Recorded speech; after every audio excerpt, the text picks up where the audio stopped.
Mike Dell's World, number 172 for December 28th, 2010.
That was Miller's Night Out by the banjo man Todd Taylor. You can find his stuff over at www.toddtaylorbanjoman.com. And welcome to Mike Dell's World, number 172. Just a quick holiday update here before we press on to more pressing issues. So I had a good Christmas holiday with both sides of the family, both my side and Kathy's side. On New Year's Eve, we had our extended family Christmas for my side of the family over at my mom's house. And then right afterwards, we had a gift exchange with just my parents and my sister and my nephew and my grandmother. And that was nice, and got some good stocking stuffers, and nothing of any great significance other than, of course, I got the Kindle a little bit before Christmas, so I guess that'd be my big present for the year. And let's see. After that, Kathy and I came home, did our little gift exchange amongst ourselves, and still got to bed by 10 o'clock, or 10:30. That was kind of nice on Christmas Eve. Got up early on Christmas morning, jumped in the vehicle and headed south for Kathy's side of the family. Went down to Grand Haven. It's about 140 miles south. Of course, if you've listened to me for a while, you've heard me talk about it. Well, anyway, we went to her folks' place, and around 1 o'clock had a really good prime rib dinner. Of course, at my folks' house the night before, we had macaroni and cheese. good homemade macaroni and cheese, not the stuff out of the box. And it was wonderful. But anyway, had a good prime rib dinner down at Catie's folks' house. Then we did our gift exchange. Of course, everybody had a good time. Wasn't too bad. And we went over to our friend Mary's house where we spent the night and did a little gift exchange there. And she's kind of all gifted out now. Both giving and receiving. Got a big old pile of stuff upstairs, most of it useful, and none of it too techy. That's kind of cool. I did get a really cool knife, little pocket knife that has a red flashlight in it. It's not a laser pointer. It's a red flashlight, but made by Columbia, and kind of like a little mini Swiss Army knife type thing, but yeah. That was really cool. I've been carrying it around and have found uses for it, so that's a good thing. But hopefully your holiday went off without a hitch and everything was good to go. If you celebrate Christmas, Merry Christmas. If you celebrate something else, I hope you had a Merry Christmas anyway. That shouldn't be offensive, even if you don't celebrate it. And whatever you do celebrate, I hope it was good. So, anyway, glad the holidays are over, to be honest with you. Although I am still hearing Christmas music on commercials, so I don't know what that's all about. I'm kind of done with it. I like Christmas music to a point, but man, on the commercials, we can do without that, I think. But, what do I know? But anyway, talking about TV shows, by the way, we've got Expanded Basic here, which we didn't have up until, a few months ago. And been actually getting into the HGTV stuff, all the House Hunters and, what is it, Homes on Homes and... I don't know. There's a few of them. DIY Disaster, all this home improvement stuff, and it's kind of caught on a little bit. In fact, Catie and I are planning on redoing our kitchen. Of course, you've heard me talk about the 1940s log cabin that we live in that was revamped sometime in the 60s. And the kitchen that we have is right out of the 60s. The sink, the countertops, the cupboard, and I believe the gas stove, all is from the 60s, original from the remodel back in the 60s. And, of course, the cheesy carpet on the floor, which we had carpet in our bathroom. We got rid of that last year, and this year we're going to get rid of the carpet in the living room and dining room. Or not living room and dining room, but the kitchen and dining room. But anyway, we got the cheesy cabinets and weird countertops and old stove and sink and all that. Of course, we replaced the refrigerator last year out of necessity, which was good. It's time, and we got a good deal on the one we got. But we're gonna pull up the carpet. And then after we pull up the carpet, we're going to replace all the doors and drawer fronts, if we can, on the cabinets, and paint, the rest of the structure of the cabinets, because the cabinets are fine, I think. Although we're going to get a second opinion before we start in on this, but chances are we'll keep the cabinets. We'll even keep the 1960s gas range because it works really good, and I don't care what it looks like that much. But hoping that somehow I can squeeze a dishwasher in there next to the sink. But we're going to do new countertops, new sink, and doors and drawers on the cabinets, and possibly squeeze a dishwasher in.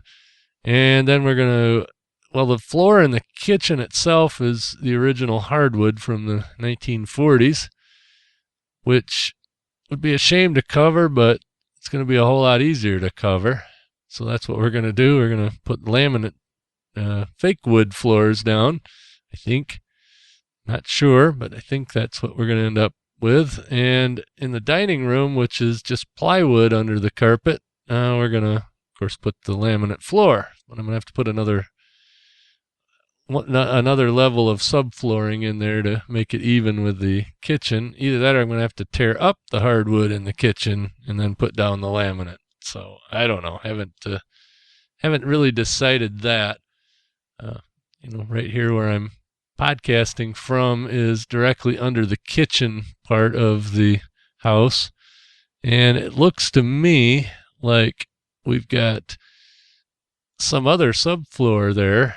And then the hardwood is put over the subfloor that I can see from underneath here. So I don't have a finished ceiling in here. It's, I can see all the heat ducts and the floor joists and all that good stuff. So, but anyway, hopefully we can make the kitchen look a little bit better. And so that's the plan for do it during the winter. Since we're going to do laminate floors instead of refinishing the hardwood that's there, probably won't be an impediment to be able to walk through. And as far as the sink being down, I can't imagine that the sink will be down for more than a couple of days. Replacing the countertops and the sink. I'm thinking that's going to be a 1 or 2 day project. In that case, we can use the bathroom sink for our sink purposes, and that'll just give us an excuse to eat out, so we don't generate any dishes. So anyway, that's the gist of it. I'm sitting there, like I said, watching all these HGTV. Why can't I say that right? But HGTV shows there, and one thing I don't understand is, what do they mean by flow? Now I understand what flow is when it talks about air or water or whatever, but always in these house hunter programs, it's the real estate agents or the people looking for houses always say, well, this flows into this and flows into that, and of course it does. There's a door there; you can just flow through the door. What the heck do they mean when they say, this doesn't have the flow? Well, you know what? Living in a 1940s log cabin, nothing flows. And it was built for people that were 5'2", because I'm continually hitting my head on stuff in the cabin here because apparently it was made for small people. But I'm getting used to it, and I know where to duck and where to jive, and I don't want to hit my head too much. So anyway, well, I got a song here from the Ragbirds. It's called Around the Time. And of course, with New Year's coming up, we always think about time. So I figured this would be a good one to play. So anyway, here's the Ragbirds.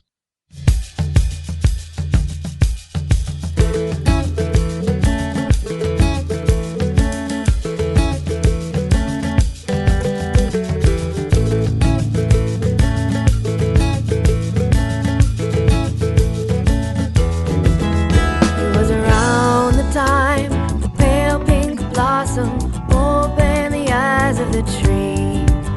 It was springtime, and something awakened that I didn't know was asleep.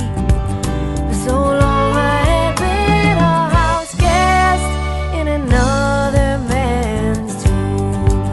It was around that time I bloomed. La da da dum da da, la da da dum da da.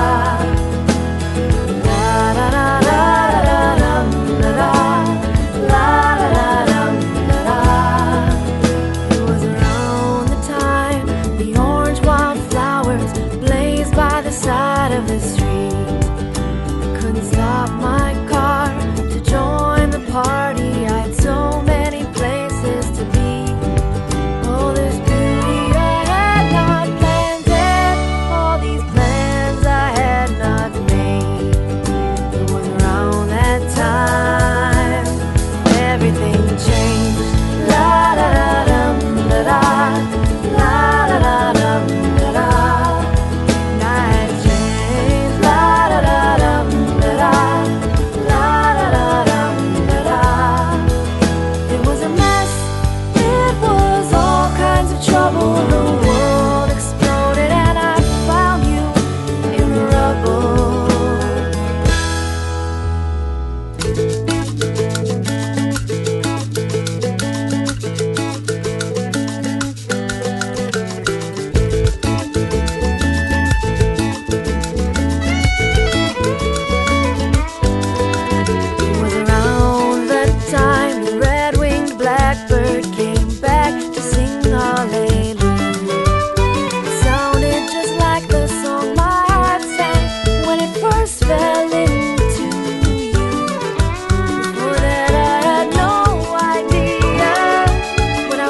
all listening to Mike on Mike Dell's World Podcast.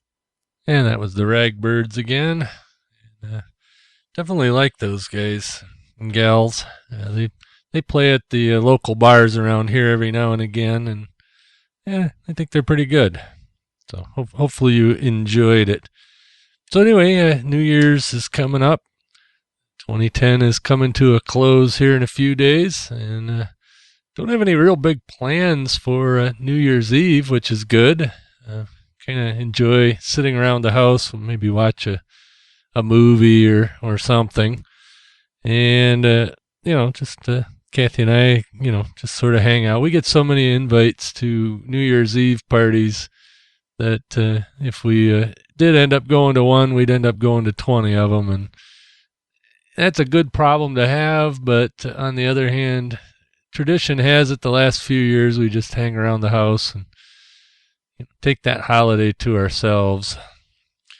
So anyway, I've got a list of resolutions, and I didn't write this list down, so this is all off the top of my head. But last year and the year before, I don't know, probably for the last 4 or 5 years since I've started podcasting, I've not had any real resolutions.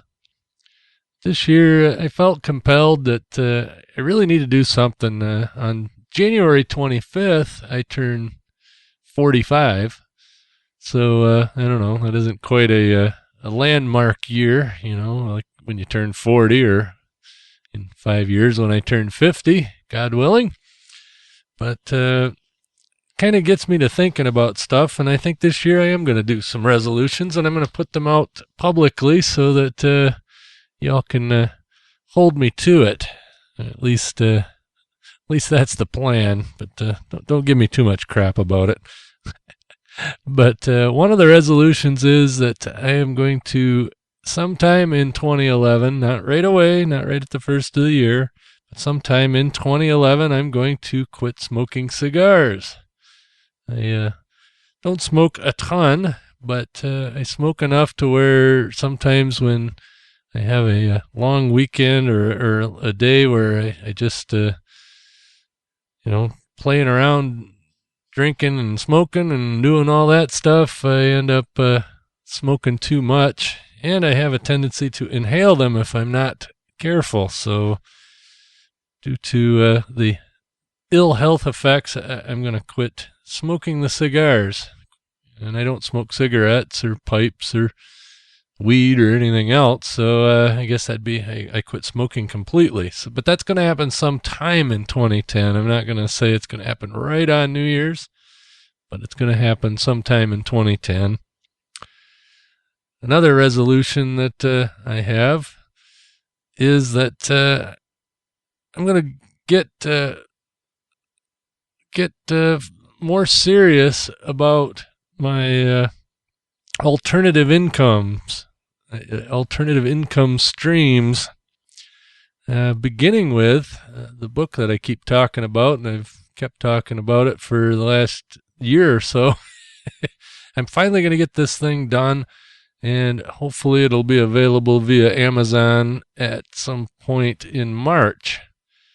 So I'm going to work on that. That's the Flight Radio book. That's going to be kind of based on the website that I have, flightradio.com.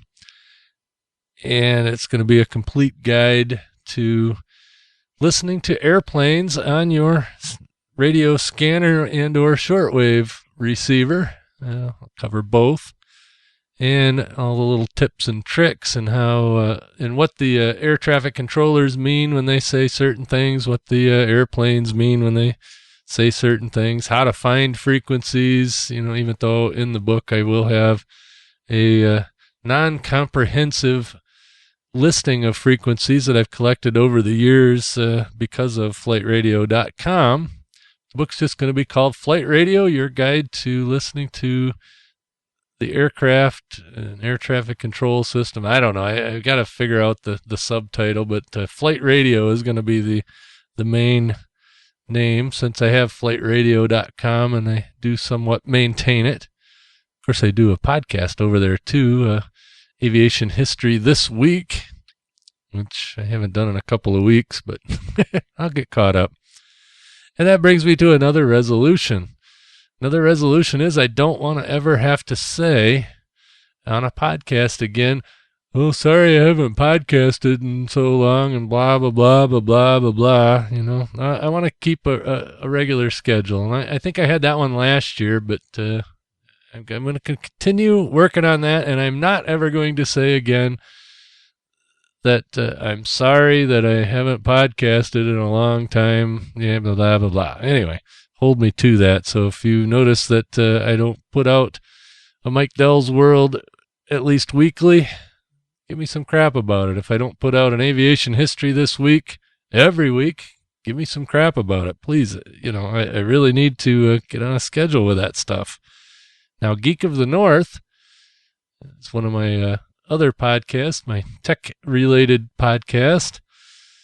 That one is now bi-weekly. So I'm going to do that one every other week.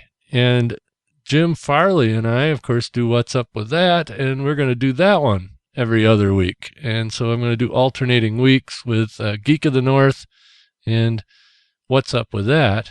Speaking of What's Up With That, on Friday, New Year's Eve, Jim and I are going to do our show, What's Up With That, and, you know, kind of round up some of the stuff that's happened over 2010 and, you know, be a fun show. Of course, we're sticking to a better format over there than we used to. You know, sometimes it just gets into a gab session, but we're keeping it to the format that we want to use here, you know, where we talk about screwy stories and all that. And we're only playing one song during that podcast. Let's see, another resolution. Well, to go along with that alternative income strategy there, I've been taking this video course about internet marketing and all that. Now, you know, not to be one of those internet marketing gurus, but you know, this is something new that I got actually through my day job, and it's given me all kinds of ideas. And so I'm going to be working on that sort of thing during 2011. And hopefully get some passive income going on. I've been listening to a podcast, Pat Flynn, the Smart Passive Income podcast, which I heard of through Cliff Ravenscraft over at gspn.tv. And that's an interesting podcast, but he's given me some good ideas, along with this video marketing course that I've been taking, which hopefully will be done with here in the next few days, actually, because at work we're having a major equipment upgrade, which is sort of put us down between Christmas and New Year's here, and that's given me time to take this course while at work. So that's both going to benefit my day job and benefit the side income business side of things. But I'm not going to be marketing to you guys or on any of my podcasts. This is going to be something separate, and it's going to be sort of anonymous, and see how it goes. But if you want to check out Pat Flynn's podcast, I will try to remember to put a link in the show notes to his podcast there, the Smart Passive Income podcast. Definitely gaining some knowledge and some encouragement from that. And let's see, of course, we're going to do the house renovation, or at least the kitchen renovation. I guess I could throw that in the New Year's resolutions category. But who knows? We'll see. And next spring, of course, we're going to continue the yard renovation. Last year we put in a stone patio and actually got I'd say 2/3 of the lawn actually growing grass and looking good. So I'm going to fix the other 1/3 of the backyard lawn and get that going sometime next summer. So that's, I guess, could be added to the New Year's resolution list. So, hey, guys, email me and let me know what resolutions you guys are thinking of for next year. Oh, yeah, another one. Since I got the Kindle, my plan is to read at least 20 books in 2011. And so that's my goal. Read 20 nonfiction books. I'm not talking about fiction, but 20 nonfiction books that will help my business stuff and, just gain me some knowledge. So I've got probably 4 or 5 of them on the Kindle already. And as soon as I get those all read, I've got probably 4 or 5 more that I want to read, and so on and so forth. So I want to try to finish 20 books. I am going to list the books on the website on mikedell.com. As I finish them, I will list them there and do a little book report as a blog post. So, and these will all be, like I said, nonfiction biographies or how-tos or memoirs or whatever. Currently, I'm reading George Bush's Decision Points. George W. Bush, or Bush 2, as some people might say. And regardless of what you think of his politics, it is really interesting listening to that. I have already read Bill Clinton's books. And I say books because it's not really one book. It's like 3 books all wrapped into one. Of course, Decision Points is pretty long too. So, but I have read Bill Clinton's book, and it's interesting to hear his memoirs. Although, in his case, I don't know if I believe a whole lot of it. But I digress. I'm more of a libertarian, as you may know, so I don't really subscribe to either one of the parties. But one thing I'll never forget is when George Bush took office after the fiasco in Florida there, and the Supreme Court finally put a stop to that, and he got to take office. About 6 months into it, somebody wrote an article, I think in the New York Times, but I'm not sure. But I did end up seeing it, where the Democrats started saying that George Bush is using a new tactic, a new political tactic. He's actually doing what he said he was going to do. And I mean, literally, they said this with a straight face, I assume, or at least, in print, it seemed that way.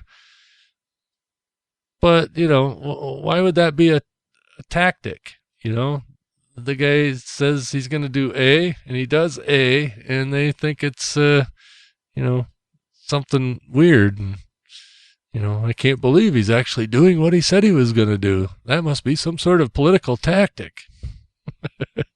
So, but like I said, I'm not against the Democrats. I'm not against the Republicans, but I'm not for either of them either.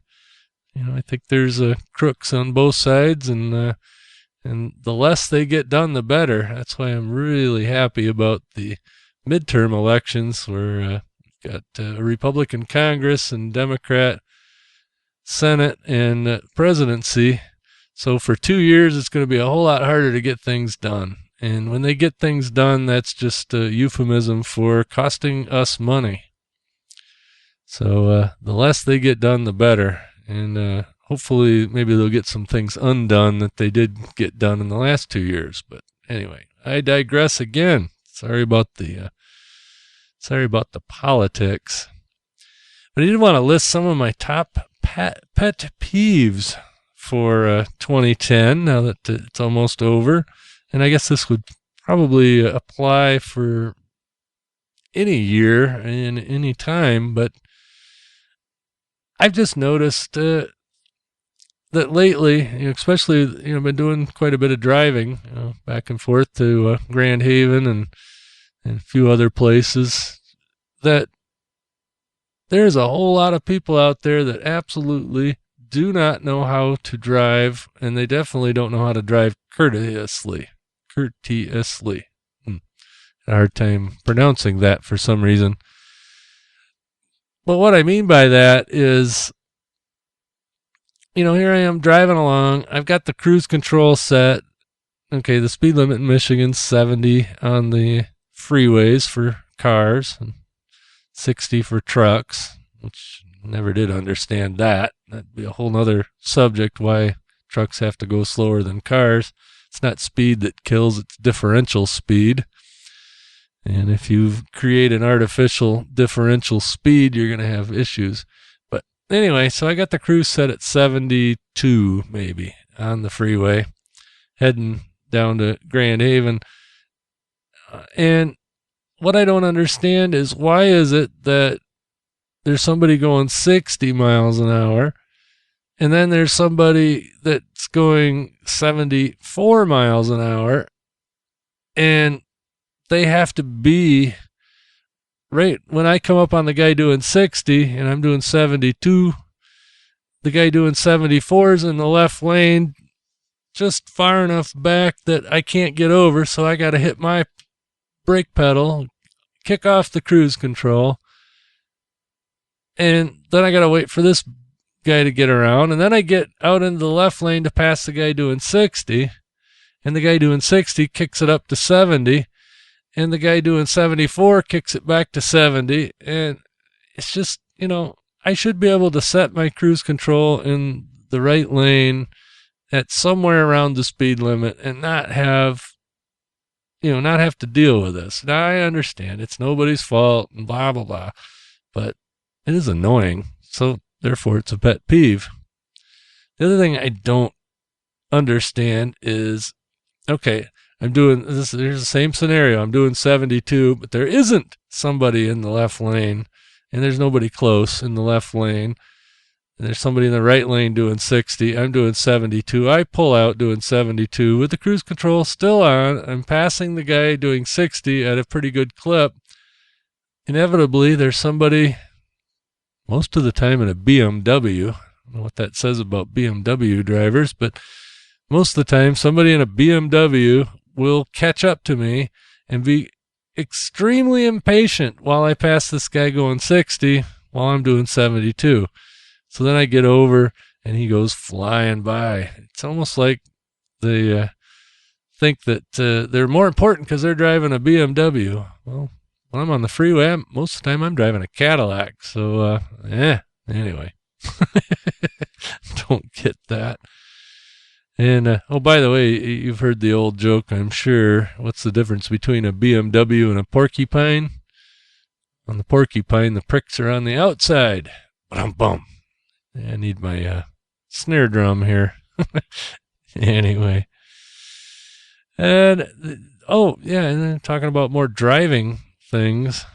That seems to be where I'm focusing my attention. But, okay, I work night shift, as you know. And I go to lunch somewhere between 3:30 and 4:30 in the morning.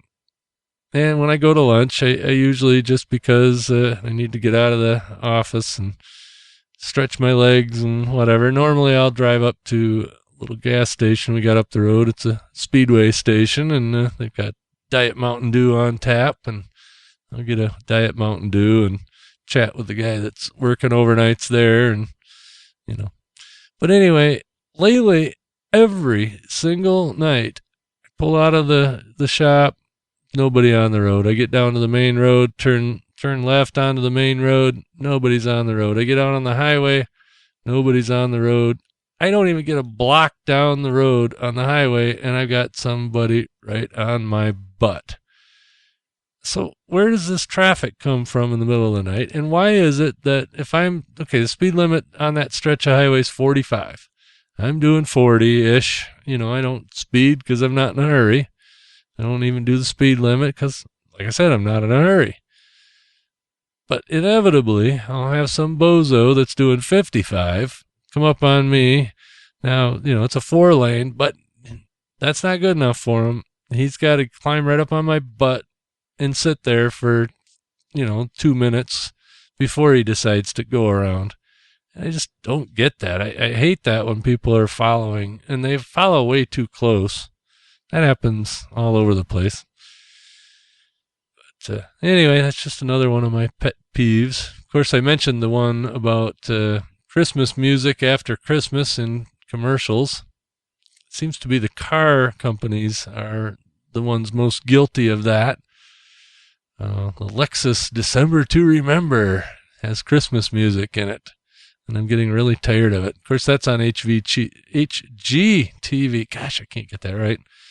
Anyway, that's on HGTV where they have the Lexus December to Remember. The other commercial that really drives me crazy is the Volkswagen Sign and Drive commercial. Now, they don't have Christmas music, but those idiots flipping the pens around on their hand is just goofy. I digress. So turn off the damn Christmas music. Get over it. So anyway, I got another tune here. I'm going to play Picker's Blues by the Gibson Brothers. This is kind of a folky episode. Of course, tonight I do my folk show, the last one of 2010. That'll be over at WNMC.org at around 7 o'clock Eastern Time. So I was gathering up some folk music for tonight and figured I'd play a little bit of it on my podcast. So anyway, this is Picker's Blues by the Gibson Brothers.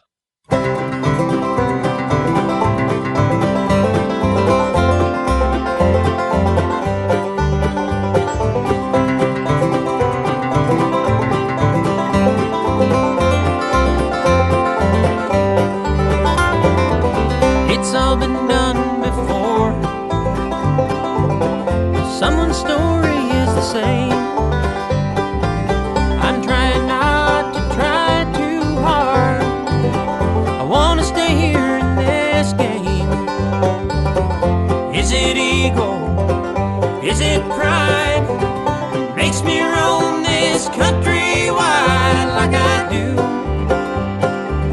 I got the Picker's Blues.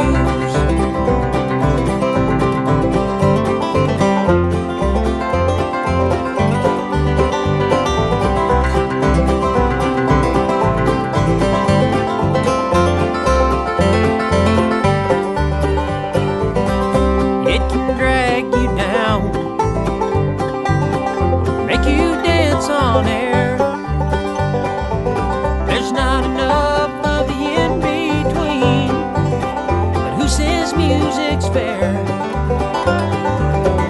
No one makes me sing my songs. It's getting hard to get along with you. I got the Picker's Blues.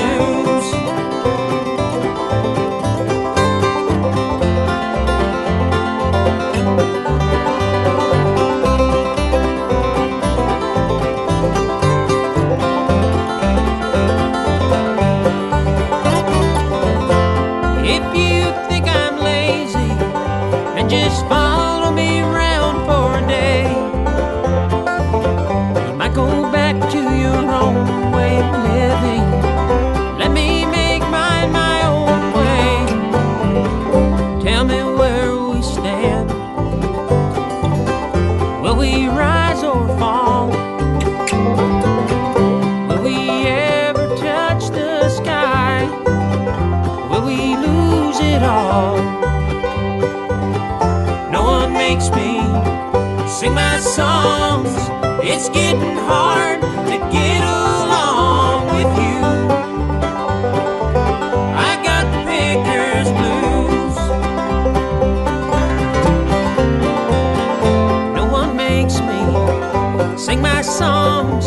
It's getting hard to get along with you. I got the Picker's Blues.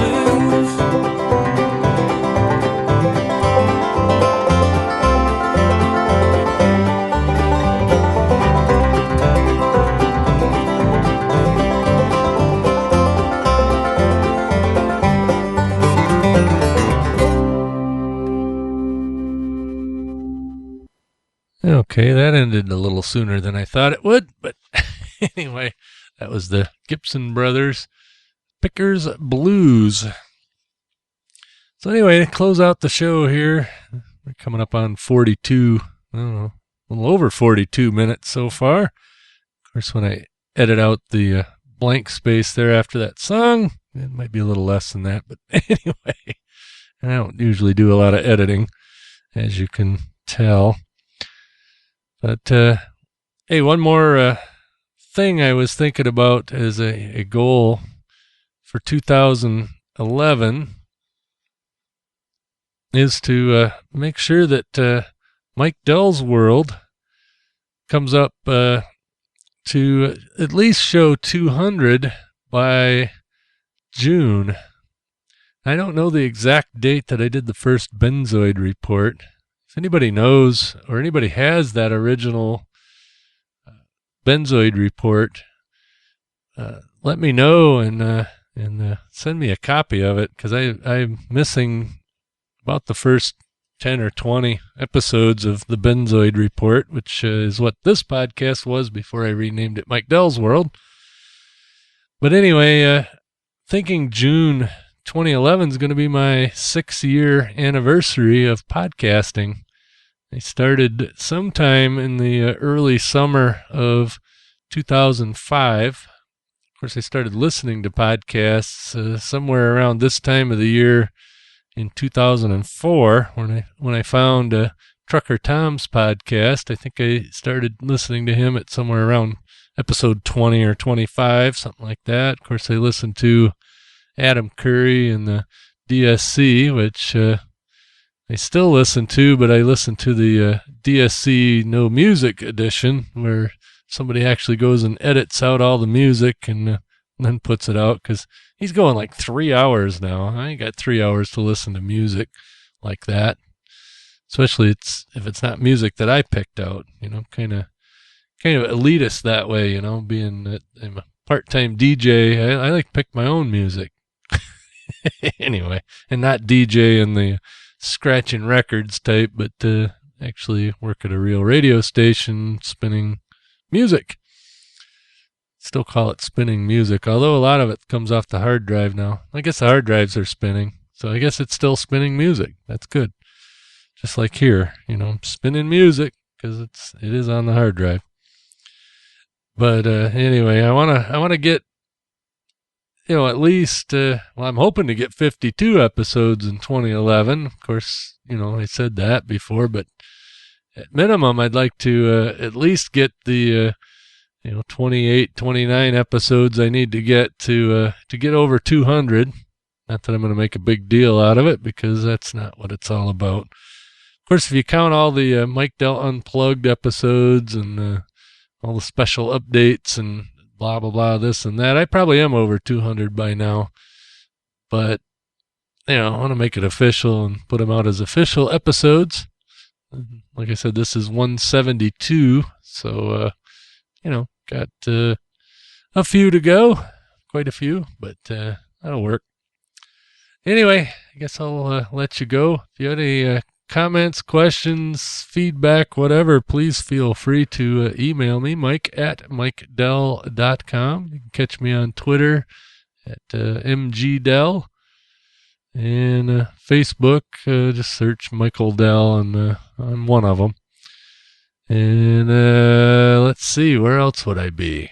I'm on LinkedIn, though I don't really do much with that, but you can find me there. Just search for Mike Dell. You should find me. You can find me on Google. If you type Mike Dell, I'm actually, I think, first right now on Google, even ahead of the Mike Dell from Dell Computer.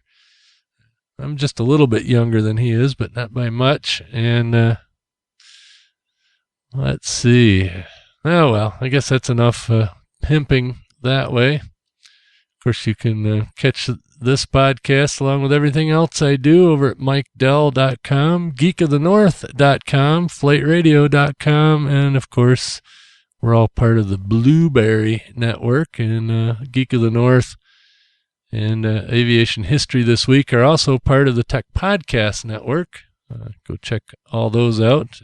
Disclaimer, I work for Blueberry. I do a lot of things, don't I? And I still feel underworked and underpaid.